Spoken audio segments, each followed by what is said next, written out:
बिस्मिल्लाहिर्रहमानिर्रहीम। इय्याका नअबुदु व इय्याका नस्तईन। मैं सबसे पहले डॉक्टर जैदी आपका शुक्रिया अदा करता हूं कि आपने मुझे मौका दिया इस मुल्क की फ्यूचर के सामने अपना प्रोग्राम रखने का, इनसे बातचीत करने का, तो मैं आपका शुक्रिया अदा करता हूं। डॉक्टर अरसलान, आपका भी कि आपने ये ऑर्गेनाइज़ किया आज इवेंट। थोड़ा आप आराम से बैठ जाएं ताकि आप मेरी बात सुन सकें, क्योंकि आप आदी नहीं है ऐसी बातें सुनने के लिए जो आज मैं आपके सामने करूंगा। पहले तो मैं टेक्नोलॉजी की तरफ आ जाऊं। जिस तरह अभी डॉक्टर अरसलान ने बात की, फ्यूचर टेक्नोलॉजी का है, और बदकिस्मती से हमने जिधर इंसेंटिवाइज करना था अपने मुल्क को, अपनी इंडस्ट्री को, अपनी आईटी की इंडस्ट्री को, अपने यूथ को, उनको टेक्निकल स्किल्स दिलवाने थे आईटी के, बदकिस्मती से हमने 20 साल ज़ाया किए। हिंदुस्तान इन 20 सालों के अंदर, 20 साल पहले हिंदुस्तान की आईटी एक्सपोर्ट 1 अरब थी, आज उनकी 140 अरब डॉलर की एक्सपोर्ट है। तो अब जरा मैं आपको पर्सपेक्टिव देना चाहता हूं कि हमारी टोटल एक्सपोर्ट्स और हमारे ज़माने में एक रिकॉर्ड एक्सपोर्ट्स हुई हैं 32 अरब डॉलर की। 32 अरब डॉलर रिकॉर्ड एक्सपोर्ट्स थी पाकिस्तान की। और जब आप इसको ये देखें कि हिंदुस्तान की सिर्फ आईटी की एक्सपोर्ट 140 अरब है, तो ये सोच लें कि हमने ये जो 20 साल इतने ज़ाया किए, इसमें अगर हमने अभी स्टेप्स लिए थे अपनी आईटी एक्सपोर्ट्स बढ़ाने के लिए, तो हमारा दूसरे साल में हमारी 35% एक्सपोर्ट बढ़ी, तीसरे साल में 45%, और जो आखिरी साल था उसमें 75% हमारी आईटी एक्सपोर्ट्स बढ़ी। हमने इंसेंटिवाइज किया, हमने स्पेशल आईटी जोन्स शुरू की जिसके अंदर टैक्स इंसेंटिव्स दिए। मैं ये इसलिए आपको जल्दी जल्दी बता रहा हूं क्योंकि अभी मैंने आपसे और भी बातें करनी है। मुझे लग रहा है इतना ज़्यादा आपको आईटी के अंदर इंटरेस्ट नहीं है जितना होना चाहिए। फ्यूचर आईटी है, टेक्नोलॉजी की फ्यूचर है। अभी इसने अरसलान ने आपको कहा कि एक छोटी सी आईटी कंपनी ने 20 अरब डॉलर की अपनी आईटी की कंपनी बेची है। छोटी सी कंपनी।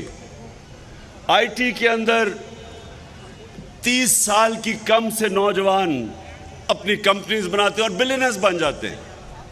तो ये दुनिया इस तरफ जा रही है, और हमारी अब पूरी कोशिश थी हमारी गवर्नमेंट की, और इंशाल्लाह जब भी आगे आएगी, कि हमारा पूरा ही एम्फेसिस स्टार्टअप्स को, कैसे हमने आईटी स्टार्टअप्स को इंसेंटिवाइज करना है, उनके लिए जीरो टैक्सेशन, हमारी आईटी कंपनीज के लिए जीरो टैक्सेशन, हमारा जो फ्रीलांसर्स हैं उनको 100% हमने कैपिटल गेन्स टैक्स माफ कर देना है ताकि वो काम करें, इंसेंटिवाइज हो। लेकिन मैं क्योंकि बड़ी देर के बाद गवर्नमेंट कॉलेज आया हूं, मैं ये चाहता हूं कि अब आप गौर से मेरी बातें सुने, क्योंकि इंसान और जानवर में फ़र्क क्या है। इंसान और जानवर में क्या फ़र्क है? दो बहुत बड़े फ़र्क हैं। मैं पहले तो एक एरिस्टोटल ने 2500 साल पहले एक बात कही। ये गवर्नमेंट कॉलेज गौर से मेरी बात सुनना। 2500 साल पहले उसने बात की कि अगर एक माशरे में जुल्म और नाइंसाफी है, अगर माशरे में जुल्म और नाइंसाफी है, सारे माशरे के लोग उसके खिलाफ खड़े होंगे, आवाज बुलंद करेंगे, यानी सियासत में आएंगे उसको काउंटर करने के लिए।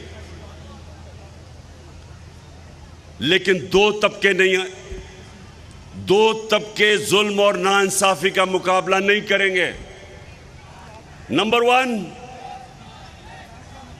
वन जो बुज़दिल हैं, जो डरते हैं कि हम ये ताकतवर जालिम के सामने खड़े होंगे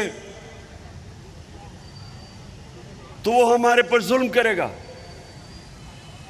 कूफा के लोग,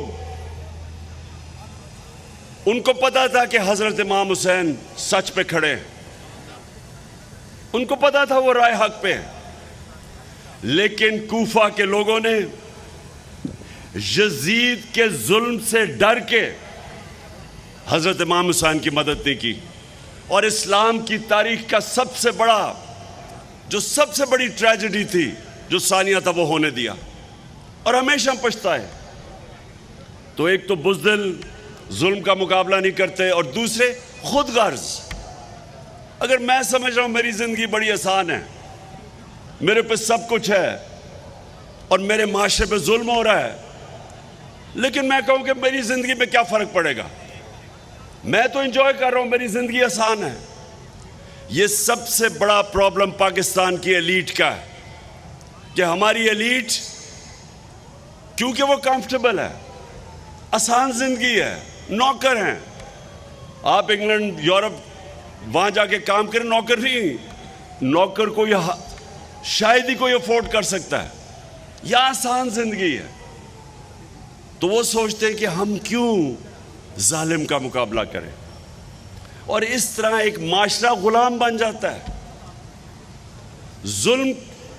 जुल्म के गुलाम बन जाते हैं, खौफ के गुलाम बन जाते हैं।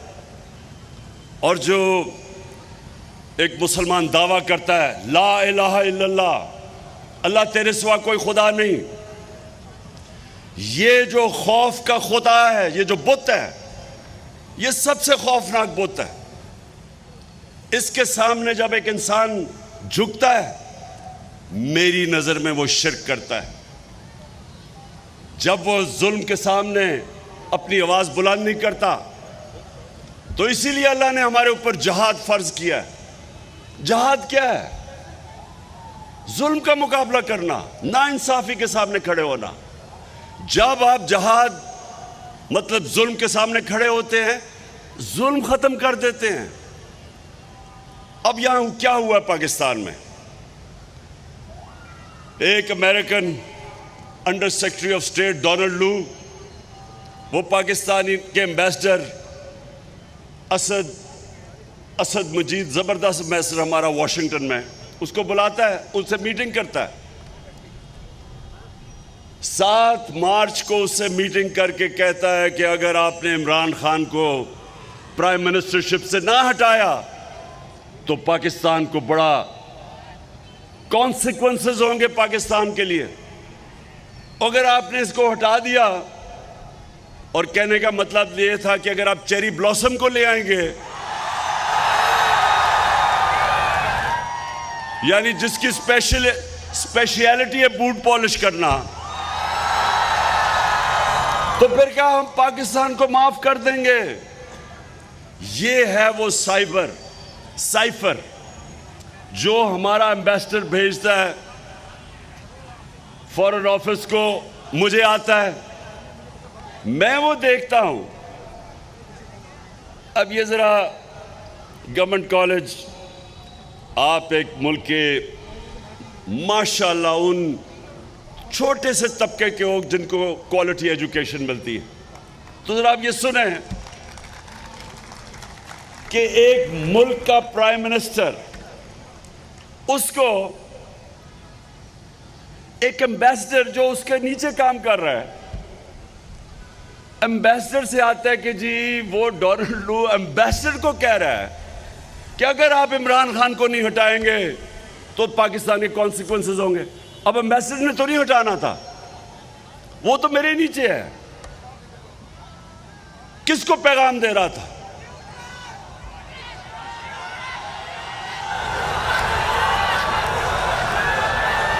मैं जरा गवर्नमेंट कॉलेज के सियासी शोर पूछना चाहता हूं, किसको पैगाम दे रहा था? समझ गया हूं, माशाल्लाह। पहला टेस्ट, पहला इम्तिहान पास कर गए हो आप। अच्छा, उसके बाद सुने जरा, 7 को, एक मिनट सुने, 7 को, वो बाद में आएगा, बाद में आएगा, बाद में। पहले मैं जरा ये डील कर लूं। पहले 7 को वो ये धमकी देता है, 8 को, अच्छा वो धमकी ये देता है कि नो कॉन्फिडेंस मोशन टेबल होगा नेशनल असेंबली में और इमरान खान को हारना है, आपने हराना है। और फिर से फॉरेन ऑफिस के ऊपर तो प्राइम मिनिस्टर को रिपोर्ट करता है। तो ये किसको कह रहा है? वो आपने ठीक कह दिया, आपने ठीक कहा। अच्छा, उसके बाद अगले दिन नेशनल असेंबली में टेबल हो जाता है और उसके बाद हमारे कोई 20 लोटे बनने शुरू हो जाते हैं। 20-25 करोड़ रुपया से उनके जमीर खरीदे जाते हैं।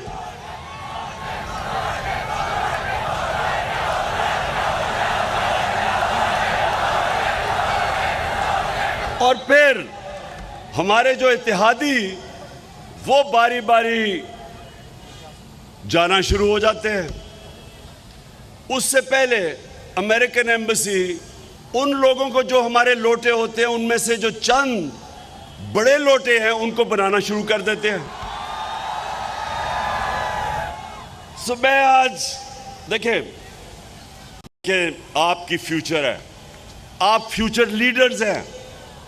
आपको समझना चाहिए कि कोई भी कौम जो इस तरह की गुलामी करती है उसका कोई फ्यूचर नहीं है। आपका जो यह सबसे जो स्टूडेंट इस गवर्नमेंट कॉलेज से निकला, जो मेरे नजरियाती रोल मॉडल, जो शायद ही मुसलमान दुनिया में 500 साल में इस तरह का एक ज़हन आया था, इंटेलेक्चुअल आया था, डॉक्टर इलामा इकबाल। इलामा इकबाल, उनकी अगर आप फलसफा और शायरी पढ़े, उसकी बुनियाद क्या है? वो एक गुलाम हिंदुस्तान के मुसलमानों को जगाने की कोशिश कर रहे थे और वो ये कह रहे थे कि गुलाम की कोई परवाज नहीं होती। इकबाल का शाहीन तो वो बनता है जो अपनी जमीन की जंजीरें तोड़ देता है। जब तक आप गुलामी की जंजीरें नहीं तोड़ेंगे, इकबाल का शाहीन नहीं बन सकते, अब बड़े काम नहीं कर सकते। आपकी परवाज दूसरे इंसानों से ऊपर नहीं जा सकती। और मुझे जो मौलाना रूमी की बात मैं हमेशा अपने नौजवानों को बताता हूं। मौलाना रूमी कहते हैं कि जब अल्लाह ने तुम्हें पर दिए हैं तो चूंटियों की तरह जमीन पे क्यों रेंग रहे हो? इन अदर वर्ड्स, अल्लाह ने इंसान को अशरफुल मखलूकात बनाया है, सबसे अजीम मखलूक। फरिश्तों को कहा इंसान के सामने झुको, और जब वो नहीं झुका शैतान, तो अल्लाह ने शैतान को कहा कि तुम्हें भी नहीं पता कि मैंने कितनी सलाहियत दी है इंसान में। कहने का मकसद ये है कि हम सबको अल्लाह ने पर दिए हुए हैं। हमारी परवाज ऊपर जा ही नहीं सकती जब तक हम आज़ाद नहीं होते। और आज़ादी, जो मैं हकीकी आज़ादी की बात करता हूँ, एक तो अंग्रेज़ की गुलामी थी, उससे तो कुर्बानियाँ दे के और हमारे ग्रेट लीडर कायद आज़म ने निकाल दिया। लेकिन अभी दूसरी गुलामी है जिसे न्यू कॉलोनियलिज्म कहते हैं। आपको फतह किए बगैर आपको गुलाम बना देते हैं, आपको कंट्रोल करते हैं, आपको हुक्म दिया जाता है। इस इंपोर्टेड हुकूमत को हुक्म दिया जाता है कि रूस से तेल नहीं लेना। हिंदुस्तान हमारे साथ आजाद हुआ था, वो 40% कम कीमत पे रूस से तेल ले रहा है। अमेरिका का स्ट्रेटेजिक एलाय है, उसके बावजूद तेल ले रहा है। हमें गुलामों को, इन गुलामों को, मैंने तो उसे निगोशिएट कराया था। ये हमाद मेरा पेट्रोलियम मिनिस्टर था, हम तो रूस जाके निगोशिएट कर रहे थे कि सस्ता तेल भी लेंगे, सस्ती गंदम भी लेंगे रूस से। तो जैसे ही ये इंपोर्टेड गवर्नमेंट आई, और मैं ये गवर्नमेंट को ये सुन लो जरा, यही नहीं कि सिर्फ साजिश के तहत एक बैरून मुल्क ने हमारे ऊपर एक गवर्नमेंट इंपोज की, पाकिस्तान के करप्ट तरीन बड़े बड़े डाकुओं को हमारे ऊपर बैठा दिया। 60% कैबिनेट जमानत पे है, 60% कैबिनेट चोरी के ऊपर जमानत पे है। चोरों को ऊपर बैठा दिया, जिन्होंने आके आते साथ ही अपने करप्शन केसेस खत्म करने शुरू किए।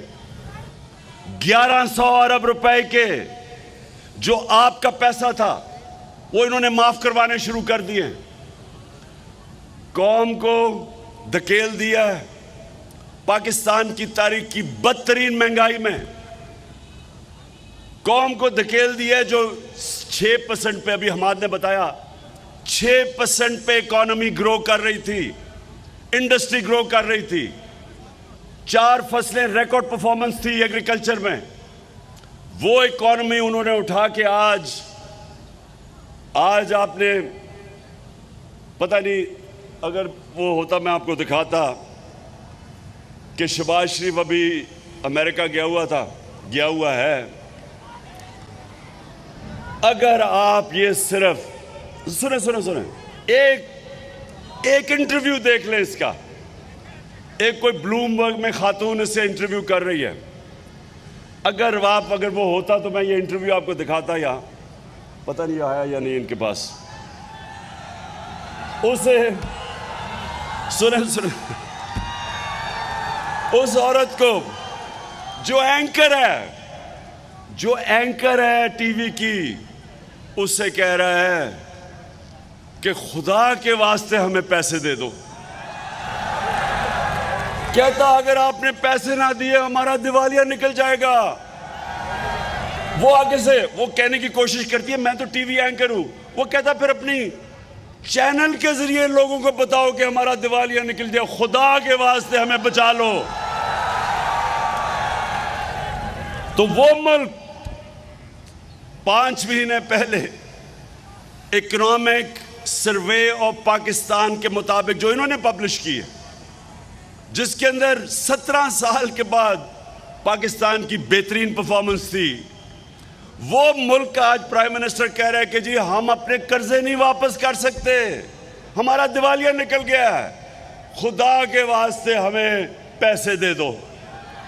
वो भी आपने नहीं सुना उसका कहीं कि मैं मांगने नहीं आया लेकिन मैं मजबूर हूं।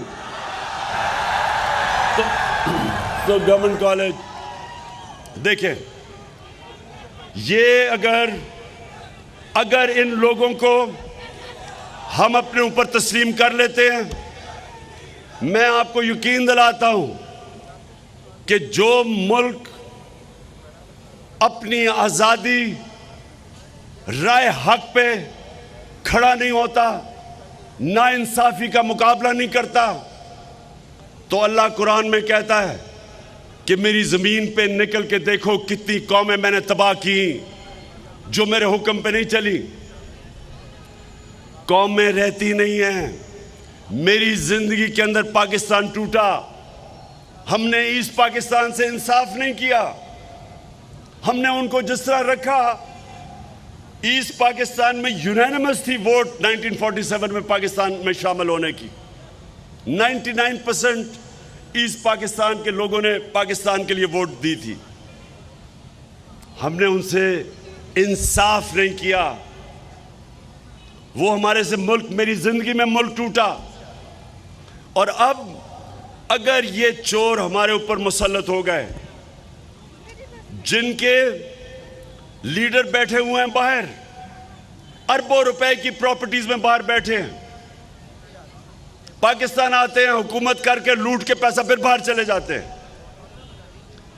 किसी कौम, कोई मुझे एक मिसाल बना दे मुल्क जिसके 3 दफा प्राइम मिनिस्टर बाहर बैठा हुआ है, बेटे कहते हैं हम पाकिस्तान के शहरी नहीं हैं, क्योंकि वो बता नहीं सकते कि अरबों रुपए की प्रॉपर्टीज किधर से आई उनके पास, तो कहते हैं हम बरतानिया शहरी हैं। अब जो आ रहा है पाकिस्तान का सबसे बड़ा कॉनमैन इसहाक डार,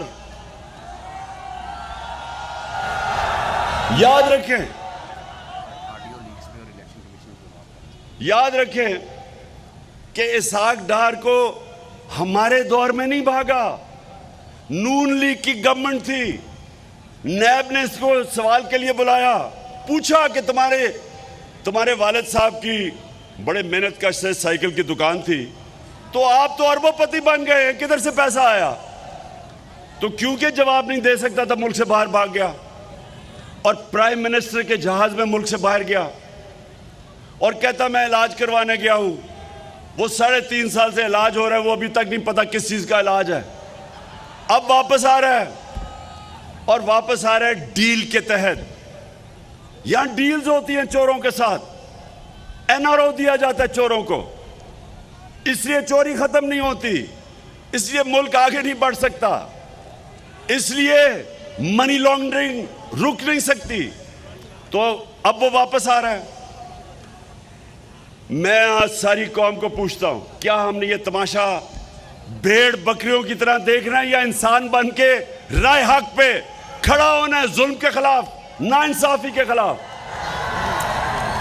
और अभी एक पहले विकी लीग से शुरू हुई थी बात, फिर डॉन लीग्स आई, अब एक नई ऑडियो लीक्स आ गई है।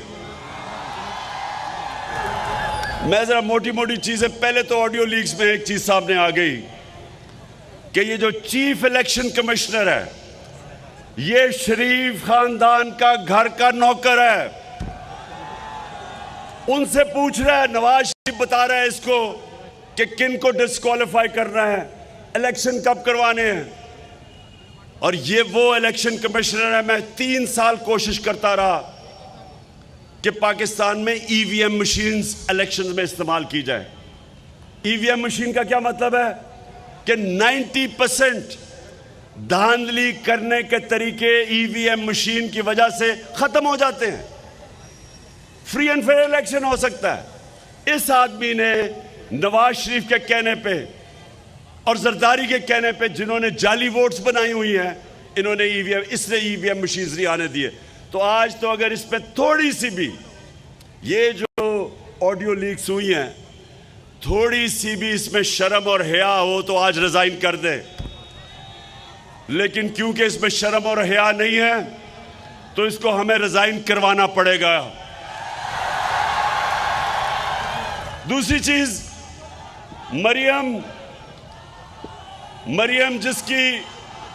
मरियम ने भी एक बहुत बड़ी डबल पीएचडी ली हुई है झूठ बोलने की। लंदन तो छोड़ो, मेरी तो बेचारी पाकिस्तान में भी कोई प्रॉपर्टी नहीं है। तो बाद में पता चलता है, भाई कहता है ये जो 4 बड़े बड़े मेफेयर के महलात हैं, इसकी मालिका मरियम है। तो अब वो कह रही है, शहबाज शरीफ को ऑडियो लीक्स में आता है कि हिंदुस्तान से पावर जनरेशन की मशीनरी इंपोर्ट कर रहे हैं। हमने हिंदुस्तान में के सारे ताल्लुकात तिजारत के बैन कब किए थे?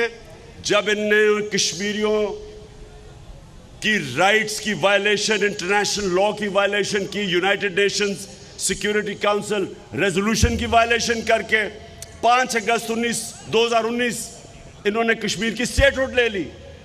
तब हमने ताल्लुकात तोड़े थे।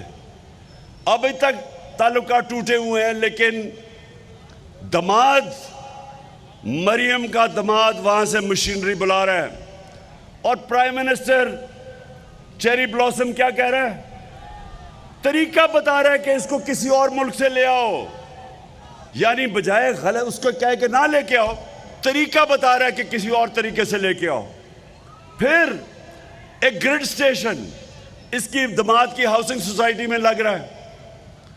अब ग्रिड स्टेशन वो कह रहे हैं कि फिक्र ना करो, हमने उसको एक तरीका निकाला है कि वो बजाय हाउसिंग सोसाइटी ग्रिड स्टेशन बनाएगी, क्योंकि ये डिमांड है और ग्रिड स्टेशन 70 करोड़ का बनता है। अब वो क्या करेगा, उन्होंने कहा फिक्र ना करें, हम ऐसे करेंगे कि पाकिस्तानी कौम टैक्स पेयर पैसा देगी 70 करोड़ का, यानी आपके पैसे से वो बनेगा। ये आ रहा है, ये ऑडियो लीक्स में है। और फिर ऑडियो लीक्स में और भी कुछ आ रहा है। अभी आने वाले दिनों में आप किस्तों की इंतज़ार करें। एक ये भी आप सुन रहा हूं मैं आ रहा है कि इमरान खान को, वो मरियम कह रही है अब्बा जी को कि इमरान खान को हम तोशा खाना इलेक्शन कमीशन कह रहे हैं, मैं डिस्क्वालीफाई कर दूंगा इसको, फिक्र ना करें कि तोशा खाना केस। ये है इलेक्शन कमीशन। इसलिए आज मैं आज सबको गवर्नमेंट कॉलेज, देखिए आप नौजवान हैं, गर्मी में आप बैठे हुए मैं देख रहा हूं, इसलिए मैं सिर्फ आखिर में बात ये ख़त्म करता हूं कि कौमें, जो कौम हक और सच पे नहीं खड़ी होती वो कौम का मुस्तकबिल नहीं होता। जो कौम अमर बिल मरूफ, अल्लाह का हुक्म है कि अच्छाई के साथ खड़े हो और बुराई के खिलाफ खड़े हो, जब एक कौम में अच्छे और बुराई की तमीज़ ख़त्म होती है, कौम मर जाती है। ये मैं नौजवानों को इसलिए कह रहा हूं कि जितनी भी बड़ी मूवमेंट्स हैं, जब भी इनकलाबी मूवमेंट्स दुनिया में शुरू होती हैं, जिस तरह तहरीक पाकिस्तान थी, उसमें नौजवानों ने लीड की थी, यूथ ने लीड की थी, आप जैसे नौजवानों ने लीड की थी। ये जो अब हकीकी आज़ादी की तहरीक है, मैं अपने सारे यूनिवर्सिटी स्टूडेंट्स, नौजवान, तालिब इल्म, मैं चाहता हूं आप सब इसमें शामिल हो, अपनी फ्यूचर के लिए, अपने मुस्तकबिल के लिए। मैं जब यूनिवर्सिटी में इंग्लैंड में था, सारी यूनिवर्सिटी पॉलिटिसाइज थी। जो भी कुछ होता था यूनिवर्सिटी के अंदर प्रोटेस्ट होता था। ये जो वियतनाम के अगेंस्ट मूवमेंट चली थी, एंटी वॉर, यूनिवर्सिटीज में चली थी। अमेरिका में सिविल राइट्स मूवमेंट चली थी, यूनिवर्सिटीज में चली थी। यूनिवर्सिटीज फोर फ्रंट होते हैं राय हक पे खड़े होने के लिए, इंसाफ के लिए, हकूक के लिए। आज आप सब तैयारी कर लें। मैंने इनके खिलाफ, इन चोरों के खिलाफ मैंने अब जहाद डिक्लेयर किया है। जब तक मैं जिंदा हूं मैं इनका मुकाबला करूंगा और इंशाल्लाह आपको जीत कर दिखाऊंगा। पाकिस्तान जिंदाबाद। मैं गुजारिश करूंगा मेहमान ख़ुसूसी जनाब इमरान खान साहब से कि वो लोग जिनकी अनथक मेहनतों से आज का दिन ये मुमकिन हुआ, मैं पहले बुलाऊंगा DG ई गवर्नर साजिद लतीफ़ साहब, पंजाब IT बोर्ड, कि जिनके अनथक मेहनत से तालीम और हुनर रोज़गार जैसे शानदार मंसूबों का आगाज़ किया गया है। आपकी तालियां कम नहीं पड़नी चाहिए। जनाब इमरान खान साहब उनको एजाज़ी शील्ड दे रहे हैं। उसके बाद दावत दूंगा मिस्टर इमरान अली दीना, GFX मेंटोर, तो वो तशरीफ़ लाएँ। इमरान अली दीना साहब। साथ ही मैं गुजारिश करूंगा साकिब अजहर इनेबलर से कि वो भी तशरीफ़ लाएँ और स्टेज पे रहें। जनाब अली इमरान अली दीना साहब। अब मैं दावत दूंगा साकिब अजहर साहब से, जल्दी आए। मिनिस्टर HED पंजाब राजा यासर हुमायूं साहब से गुजारिश करूंगा कि वो भी तशरीफ ले आए। रईस जामिया, vice chancellor government college university doctor Asghar Zaidi साहब से गुजारिश करूंगा। Advisor IT doctor Arsalan Khalid साहब से गुजारिश करूंगा कि वो तशरीफ लाएं। इसके बाद रईस जामिया डॉक्टर असगर जैदी साहब और एडवाइजर IT से गुजारिश करूंगा कि जनाब इमरान खान साहब को एजाज़ी शील्ड दें। आपकी तालियों की गूंज कम नहीं पड़नी चाहिए। तहे दिल से शुक्रगुजार हैं मेहमान ख़ुसूसी साबिक़ वज़ीर-ए-आज़म इमरान खान साहब के कि वो अपनी गुनागुम मसरूफियत से वक्त निकाल कर आप तमाम दोस्तों के लिए यहाँ तशरीफ लाए।